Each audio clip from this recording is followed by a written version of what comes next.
നിങ്ങളുടെ ഫേവറേറ്റ് സീരിയലുകൾ ടിവിയിൽ വരുന്നതിന് മുൻപേ സൺ നെക്സ്റ്റ് ആപ്പിൽ കാണാം. ഇനി എല്ലാവർക്കും മുൻപേ കാണൂ.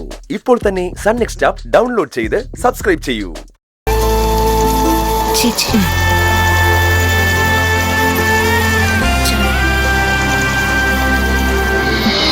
ജയന്ത ചേച്ചി, നിഷ ചേച്ചിയെ കാണുന്നില്ലല്ലോ.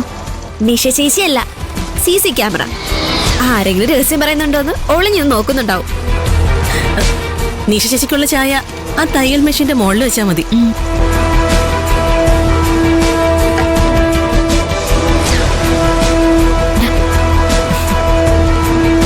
സൗന്ദര്യ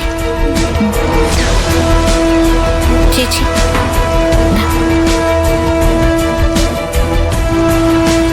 പാറു, ഈ മെഷീന്റെ മുകളിലാണോ ചായ വെക്കുന്നത്? എന്റെ കയ്യിലല്ലേ തരേണ്ടത്?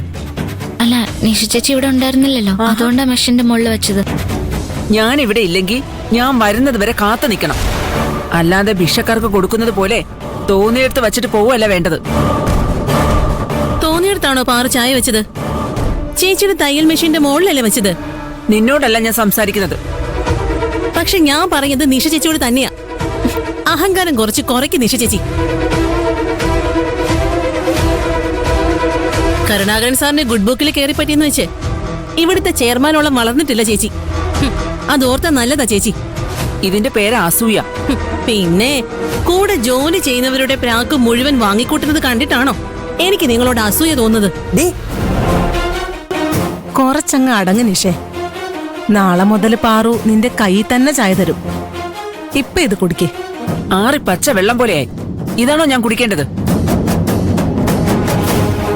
ആറിയിട്ടൊന്നുമില്ല, ഇപ്പൊ ഇട്ട് കൊണ്ടുവന്നതാ. നല്ല ചൂടുണ്ട്. ഉഷ ചേച്ചി ഒരിറക്ക കുടിച്ചു നോക്ക്.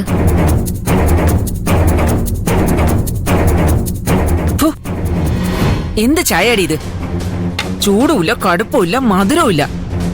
നിഷേ, ഈ ചായക്ക് എന്താ കുഴപ്പം?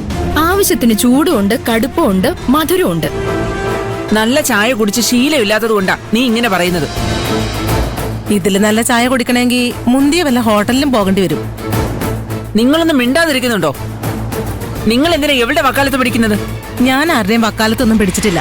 നല്ലതാണെങ്കിൽ നല്ലതാണെന്ന് തന്നെ പറയും, കൊള്ളില്ലെങ്കിൽ കൊള്ളില്ലെന്നും പറയും. എനിക്ക് ഈ ചായ ഇഷ്ടായി. ഇഷ്ടമായവരെ അണ്ണാക്കിലോട്ട് എടുത്ത് കമഴ്ത്തിക്കോ. വേണ്ടെന്ന് ഞാൻ പറഞ്ഞോ? എനിക്ക് ഈ ചായ ഇഷ്ടമായില്ല. നീ ഇപ്പൊ ഭയങ്കര ഉഴപ്പാ. ഒരു ജോലിയും ചെയ്യില്ല. എന്തെങ്കിലും കാട്ടിക്കൂട്ടി മാസാമാസം ശമ്പളം എണ്ണി വാങ്ങണം.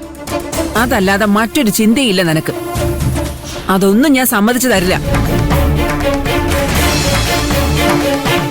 കൃത്യസമയത്ത് കമ്പനിയിലെത്തും. കൃത്യസമയത്ത് കമ്പനിയിലെത്തിയാൽ മാത്രം മതിയോ? ജോലിയും കൃത്യമായി ചെയ്യണ്ടേ? അത് ചെയ്യില്ല. കുറെ സമയം എന്തൊക്കെയോ ആലോചിച്ചുകൊണ്ട് ആകാശം നോക്കി നിൽക്കും. തുണി എടുത്തോണ്ട് വരാൻ പറഞ്ഞ കത്രിക എടുത്തോണ്ട് വരും. കത്രിക എടുത്തോണ്ട് വരാൻ പറഞ്ഞ നൂലെടുത്തോണ്ട് വരും. കാപ്പി ഇട്ടോണ്ട് വരാൻ പറഞ്ഞ കട്ടൻ ചായ ഇട്ടോണ്ട് വരും. അബദ്ധത്തിൽ ചെയ്യുന്നതല്ല, മനഃപൂർവ്വം ചെയ്യുന്നതാ. നീ ഈ കമ്പനിയിൽ ആരാണെന്ന നിന്റെ വിചാരം? പാറു ജോലി ചെയ്യാതെ ആകാശം നോക്കി നിൽക്കുന്നത് നിഷ ചേച്ചി കണ്ടോ? തുണി എടുത്തോണ്ട് വരാൻ പറഞ്ഞപ്പോ ഇവളെപ്പോഴാ കത്രിക എടുത്തോണ്ട് വന്നത്? ഇവളെ പറയുമ്പോ നിങ്ങൾക്കൊക്കെ എന്താ പൊള്ളുന്ന എനിക്ക് മനസ്സിലാവാത്തത്? പൊള്ളും നിഷ ചേച്ചി. ഇവൾ ഇവിടെ കിടന്ന് കഷ്ടപ്പെടുന്നത് കണ്ടുകൊണ്ടിരിക്കുന്നവരാ ഞങ്ങള്. എന്നിട്ട് ഇവളെ കുറ്റം പറഞ്ഞ ഞങ്ങൾക്ക് പൊള്ളും. അത് മനസാക്ഷി ഉള്ളതുകൊണ്ടാ. നിഷ ചേച്ചിക്ക് ഇല്ലാത്തതും അതാ. ഞാനിത് കരുണാകരൻ സാറിനോട് പറഞ്ഞു കൊടുക്കുന്നുണ്ട്. പറഞ്ഞു കൊടുത്തോ? എനിക്കൊരു ചുക്കുമില്ല. ജയന്തി ചേച്ചി വേണ്ട. എനിക്ക് വേണ്ടി ജയന്തി ചേച്ചി ആരോടും വഴക്കിന് പോണ്ട. നിഷ ചേച്ചി, എന്റെ ജോലിയില് ഞാൻ ഒരു കള്ളത്തരവും കാണിക്കില്ല. A ബ്ലോക്കും B ബ്ലോക്കും C ബ്ലോക്കും ഓഫീസും താഴെയും പുറത്തും എല്ലാം അടിച്ചു വാരി വൃത്തിയാക്കിയതിനു ശേഷം ഇവരെ സഹായിക്കാൻ ഞാൻ ഇവിടെ വന്നത്. ഇവർക്കെല്ലാവർക്കും തയ്ക്കാനുള്ള തുണികൾ എത്തിച്ചു കൊടുത്തതിന് ശേഷം ഞാൻ ചായ ഇടാൻ പോയത്. ഞാൻ എന്റെ ജോലിയില് കള്ളത്തരം കാണിക്കുന്നു എന്ന് പറഞ്ഞാൽ ദൈവം പോലും പൊറുക്കില്ല നിഷ ചേച്ചി. ഞാൻ കൃത്യമായിട്ട് ജോലി ചെയ്യുന്നില്ലെങ്കിൽ അത് ചോദിക്കാനും എന്നെ ശിക്ഷിക്കാനും ഇവിടെ മോഹൻ ചേട്ടനുണ്ട്. കരുണാകരൻ സാറുണ്ട്. അവരെന്നെ